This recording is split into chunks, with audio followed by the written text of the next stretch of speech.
Dakong kalipay sa mga mag-uuma nga giapil og pagdungog ang ilang mga hangyo ug yango-ngo atul sa gipahigayon nga planning workshop alang sa calendar year 2023-2025 nga gipahigayon sa panggamhanang probinsya sa Misamis Oriental pinaagi sa Provincial Agriculture Office Conpagro sa pakigtimbayayong sa Department of Agriculture Regional Office 10 ni adtong Mayo 26, Santo 20 City, 2022 sa Harbor Lights Hotel, Cagayan de Oro City. Gisalmot sa maong kalihukan ang Provincial Agriculturist na si Mr. Jose Apollo Pacamalan, Provincial Committee Chairman on Agriculture nga si Board Member Eric Ho, ug Governor-elect sa Misamis Oriental nga si Peter Sr. Pedro Onabia. Naghatag og higayon nga gipaabot ni Governor-elect Onabia ang iyang mga plano sa sektor sa agrikultura nga gikalipay sa mga partisipante sa maong kalihukan, ilabi na sa mga mag-uuma.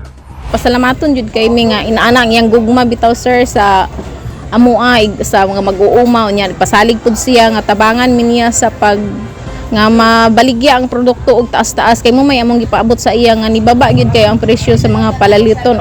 Dugang ni Miss Maylin Tayapad nga iyang dakong paglaom nga mapadayon ni Governor-elect Onabia ang mga programa sa kasamtangang gobernador nga si Governor Bambi Imano. Ako nang hinaot yun ko nga unta gikan kang Governor Bambi nga programa.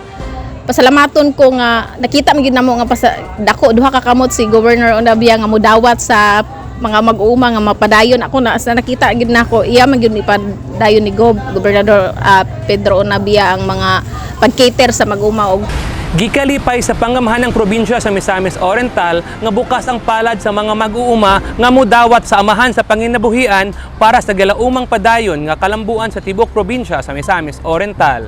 Kauban si Andy Pacamalan sa kamera, ako si Lambo Jesse Alvarez Andaliasa para sa Miss Or Balita.